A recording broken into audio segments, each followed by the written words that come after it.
Welcome back. And of course, that debate with Tsepiso Mokwetla around the media will be available for you on sabcnews.com. Right. Well, in the last few minutes, President Cyril Ramaphosa has started speaking at an event in Parktown. It's being hosted by the ANC Women's League. It is an event focusing on women, of course, this Women's Month. Let's join the President and see what he has to say tonight. That Steve uses, that it must be intentional and it must be intersectional. That is the instruction she is giving me. Our Steve, it is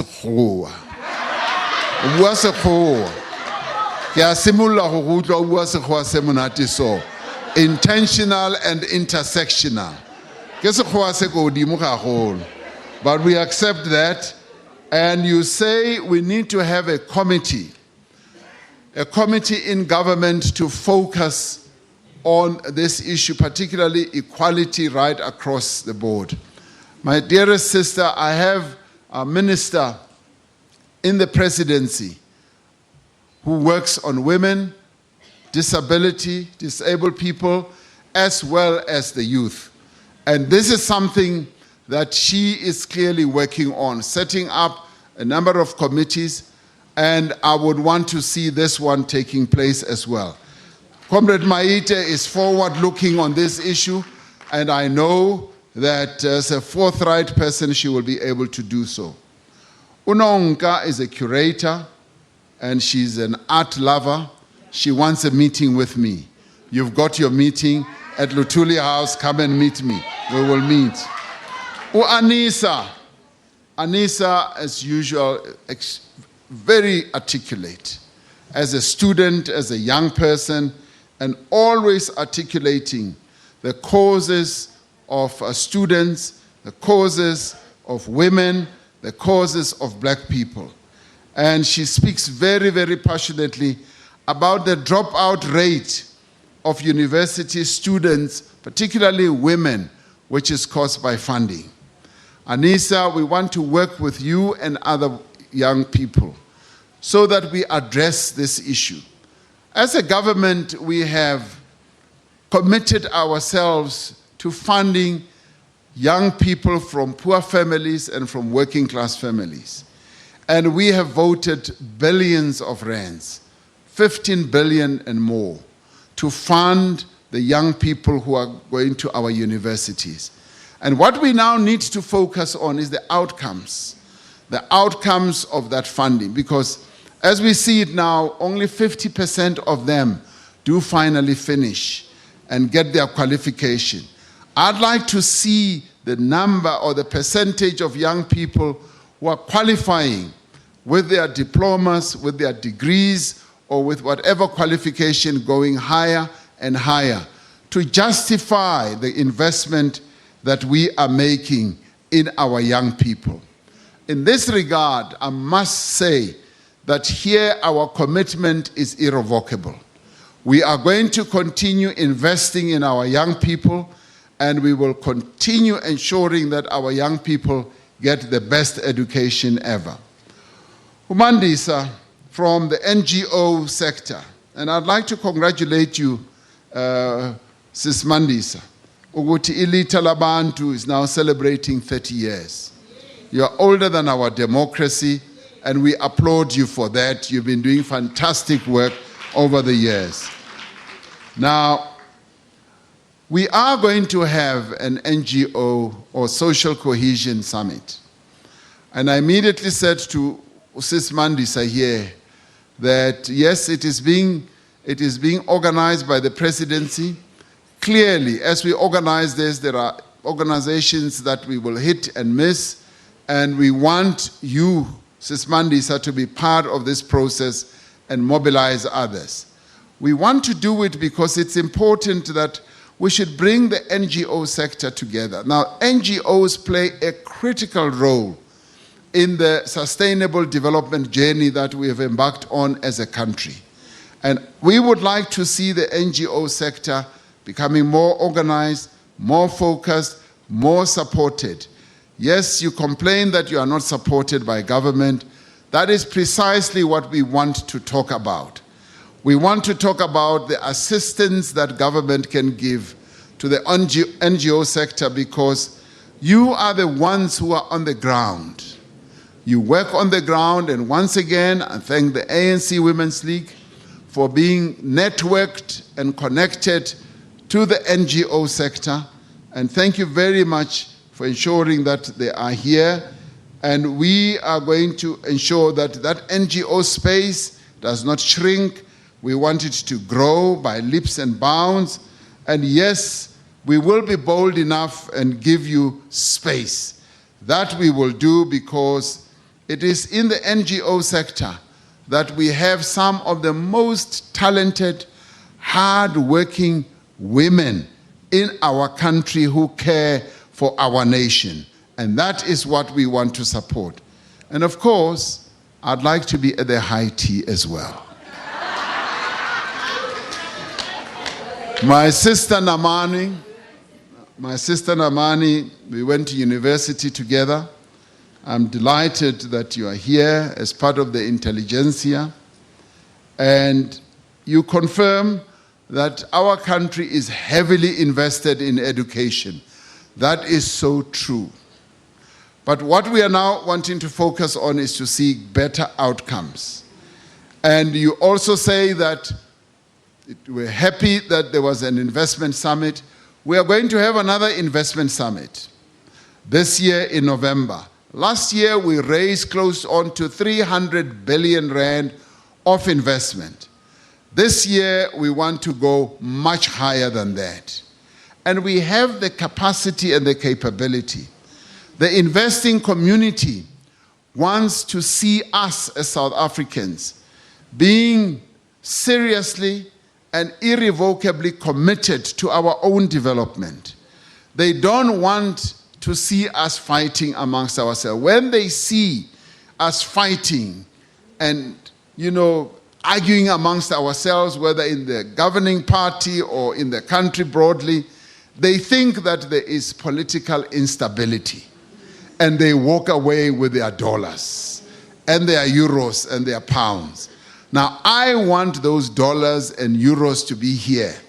But it also affects local investors. Local investors, and those are whom we are focusing more attention on.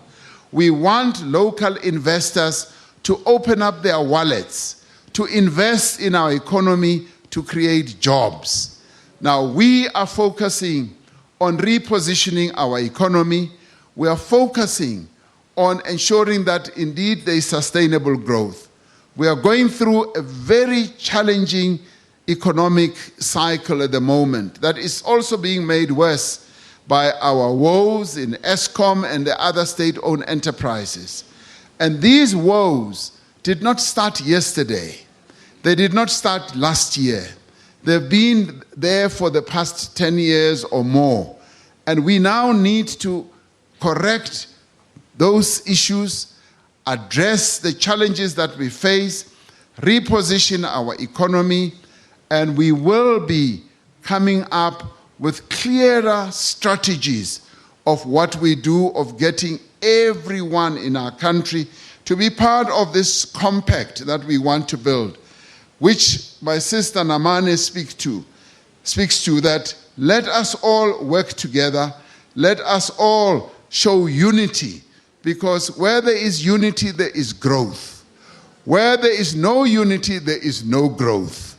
And we need to focus on that in a dogged way and ensure that indeed we invest in our economy so that our economy can grow. What I can say, comrades, is that we will turn our economy around. We are going to turn it around. Whether people like it or not, we are going to do it, because we have it within us to be able to focus more closely to what needs to be done. And we are going to do it. Watch this space. My sister Florence, who stands here, and this is the beauty about the ANC Women's League. Comrade Bata, as president of the ANC Women's League, and Comrade Meokgo, I take off my hats to you. You as the Women's League are a clear representation that the ANC is a diverse organization. Ibutha zonke. We bring them all here. And every sector of our society can have room, space to even stand up and speak where there are professors, where there are doctors, where there are lecturers, where there are ministers. Mayor Florence stands here and speaks so articulately about issues that concern domestic workers. And Mayor Florence, you are absolutely right. Akitsuhahu say, loko nimfuka nampundu, loko nambala hempele. Na stiba kuri I ainwe imama Salfina lekaya. I ainwe yena, and when I stand proudly, I know that I am donned in the way that I am, and she even makes me look handsome. So that's the important part. So, Comrade Florence speaks about the minimum wage. Now, comrades, what we did last year was to inaugurate the national minimum wage, a demand that dates back to the inauguration or the adoption of the Freedom Charter. We were able to achieve it. Now we have a national minimum wage. Now the problem, though, is that we had to try and balance people losing jobs and getting paid at that minimum wage. And in fact, one of the fears that we had was that if we pegged it a lot higher, many domestic or household people were going to retrench their domestic workers. And we said, let us start it a little notch below the national minimum wage, and we are going to upgrade it and take it up. Comrade Oliphant, who was the Minister of Labor, did actually gazette the national minimum wage, the minimum wage determination for domestic workers. That took their wages a little higher. Now with the national minimum wage, we have taken it even a little bit higher. It is going to keep rising. One thing is for sure, that national minimum wage is going to keep on going up and up and up. So, Mayor Florence, yes, that minimum wage is not enough, particularly because the cost of living in our country is so expensive. And we know that our people are reeling under the weight of high minimum wage type of situation, a high cost of living type of situation. And I hear this very clearly, and I'm happy that Deputy Minister Pinky Muloi is here. She has heard very clearly. Ntweya Koda, for the workers who are the only workers who are covered in our country are workers in other sectors, and domestic workers are not covered. And they get injured, they get burned, they get all sorts of accidents, they get cut and all that. And CODA must therefore also cover domestic workers. Comrade Pinky, that is your task. You have got to make sure that it is happening. My sister Masingita, Wakaina Lui, Uri, and she speaks very passionately about the issue of dignity. That disabled people are often looked down upon. I was with her in Cape Town when we were having a meeting with young people, and she spoke about this so eloquently that our normal tendency and our default reaction when we see disabled people, we look down upon them, we tell ourselves that there's nothing much you can expect from them. But here is a young woman who drove from Cape Town to Cairo. Who has done that amongst us? Dololo. She has done it. But beyond that, she runs a TV show. She is very articulate at everything she does. And the pleasing thing is that she is so clear about what needs to be done for disabled people.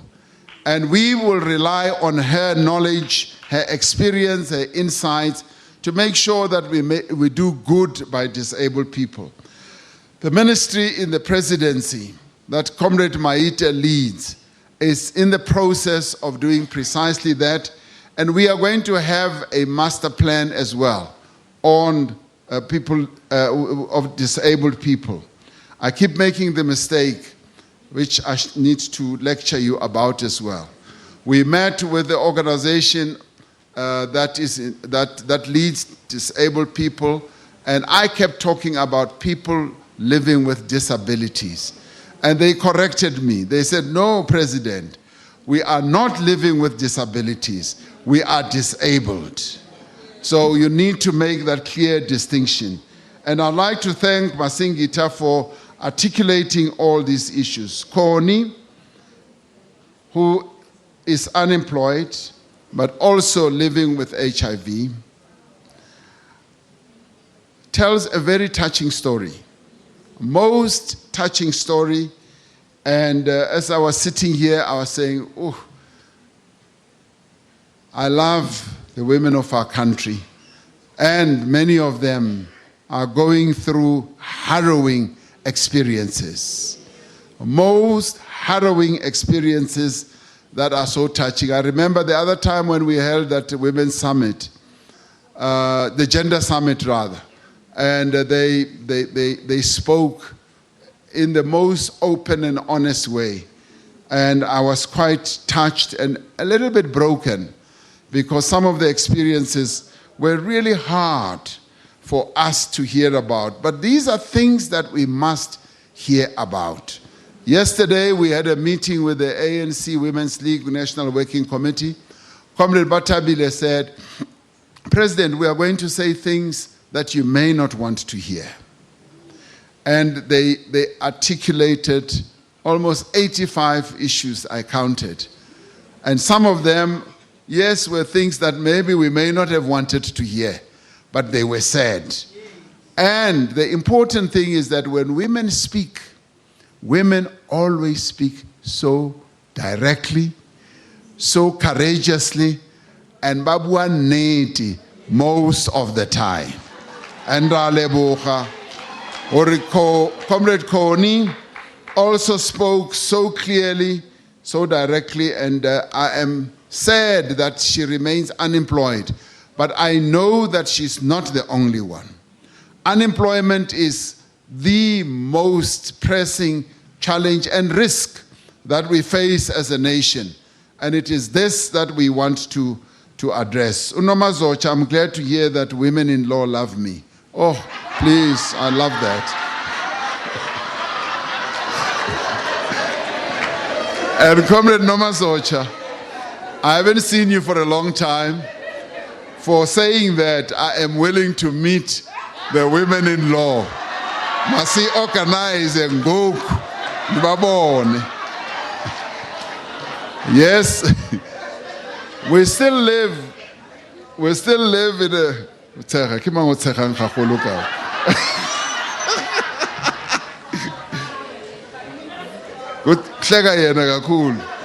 Deputy Minister.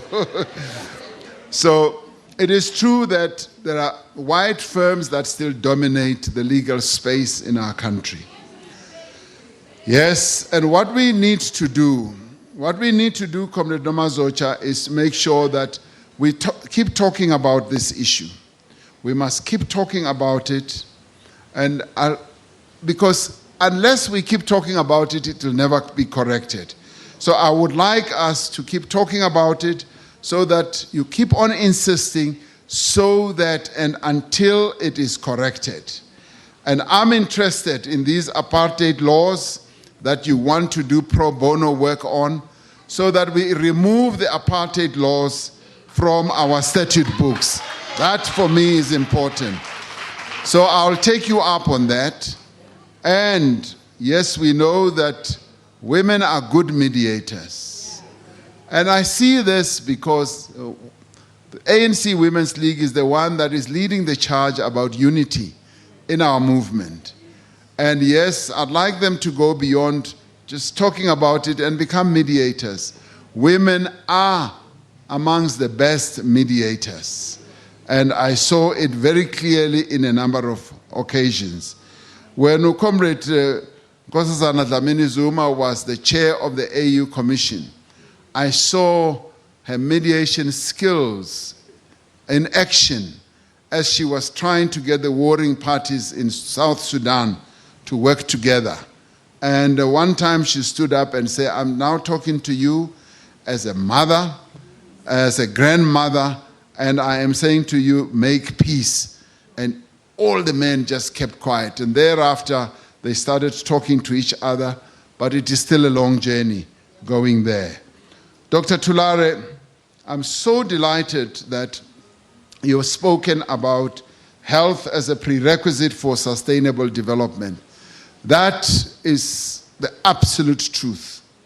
And we need to look at all aspects of health. And I'm glad that you've recognized and you know that the fourth industrial revolution can play a critical role in digital health, on a digital basis. And I'm delighted to know that health professionals in our country, many of them, are behind the NHI. And I'd like to say that the NHI is here to stay. Whether people like it or not, it's going nowhere. It's going into the roots of our country. And we are going to make sure that NHI does take off. In the past few days, there's just been too much criticism of the NHI. But it flies against what we did recently when Professor Olive Shisana led us all in signing the compact, the health compact, which brought together various organizations in our country, and all of them committed, including the private sector. Some in the private sector, all of them committed to making sure that the NHI does indeed take off. I'm delighted that you have raised the issue of filth in our cities. Now, this is a problem that is depressing to many of our people. Last year, we started a campaign. It soon petered off. And one understands that sometimes in economic challenging situations, people are depressed by this and this and that. We are going to get it off the ground once again. We cannot be beaten by Rwanda. Kigali is the cleanest city on the African continent.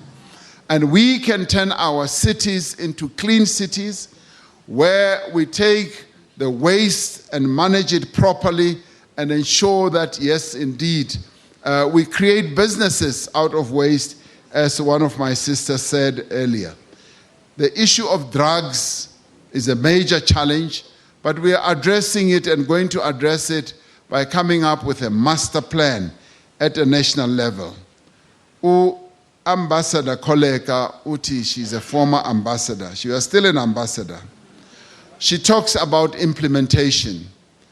Much as she spoke more about, UN Security Council silencing the guns, that's what we are focusing on. When we become chair of the AU, one of the tasks that we're going to be focusing on, yes, is sustainable development, particularly economic development, and saying that we can only have that development that Africa so yearns for if the guns are silenced. So we are going to be working on a program to ensure that in many parts of the continent, if not all, the guns do indeed get silenced. And we will be expected to lead a number of peace initiatives, instigate them, initiate them, so that there can be greater peace. I'm delighted you mentioned the Sustainable Development Goals. We are focused on Sustainable Development Goals. And what we are seeking to do through the 7 priorities that we identified in SONA is to address, yes, a number of those Sustainable Development Goals and move our country forward. There are 17 of them, and we have said we want 7 priorities. But in the 7 priorities, we want to address as many of these sustainable goals as much as possible. Now, implementation is going to be important. Comrades, we are now fashioning and panel beating into shape a wonderful implementation system or model, which is being finalized at cabinet level, and now it will go also to the Presidential Coordinating Committee, which has our premiers, which has our metro mayors and SALGA. We want to focus on implementation so that our implementation must be comprehensive and not be piecemeal, where we address one issue and after 5 years we come back and address another one. We want to have comprehensive implementation and deal with issues that affect our people at close range. Issues such as, yes, unemployment. We look at the district level and look at the initiatives and opportunities that there are to create jobs, how we can invite the private sector to invest. We should look at things like water, look at things like roads, health. We should also look at what we are doing to bring an end to gender-based violence, what we are doing to bring an end to crime in a particular area. The Tutuzela centers must be centers that women can go to when they are in danger or in trouble. So all this we want to do on a comprehensive basis through the district model that we are evolving. My sister colleague also spoke about waste, and that we should see waste as gold, and raises one of the most important issues which the 54th conference dealt with, the issue of land. Comrades, we are pressing ahead with land reform. Pressing ahead with land reform, but as we said in the Women's Day speech, land reform must mean that the women of our country must also become owners of land. They must not be bystanders. That also means that they must also have water licenses, water permits, so that they can farm. And that is precisely what we want to do. And this is what we want to utilize to unlock all the wealth in our country, and the women of our country must stand in line to be able to work the land. But more importantly, we also want the procurement system in our country. You know, the government is the biggest procurer of goods and services. We want women to be well placed, to even have set aside for women so that they can go and establish their own factories and make goods and provide services. That is something that I would like to focus on, because we need to unlock the economic energy in our country, and women being in the majority as part of the population, women being the ones who are always left behind, women who are the ones who are most unemployed, women who are the ones who wear the face of poverty, must now be empowered economically. And I'd like to see us move away from just talking about it, and we must do something about it, and we must do it now. Comrades, I think we've got a lot that we can do, a lot that is on our plate, and all the things that you articulated. Comrade Tinchwalo was the last, and I didn't write all the things, but many of the things that you also said are things that are doable. Now, I want to end by saying, as the governing party, we are irrevocably committed to the empowerment of our women. We've gone on to have equality within the ranks and structures of the African National Congress. That is never going to go backwards. That is never going to change. So you can tick that box and say the ANC is committed to ensuring that there will be equality. The economic empowerment one is the one that I would like to see us focus on more and more. And comrades, we are going to do it. We will be in continuous discussions with the leadership of the ANC Women's League.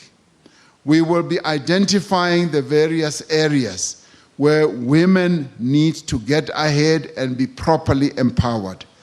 This we have to do for the sake of our country, for the sake of the future of our country, for the sake of our children and grandchildren as well. And we will do it. Watch this space. Thank you very much.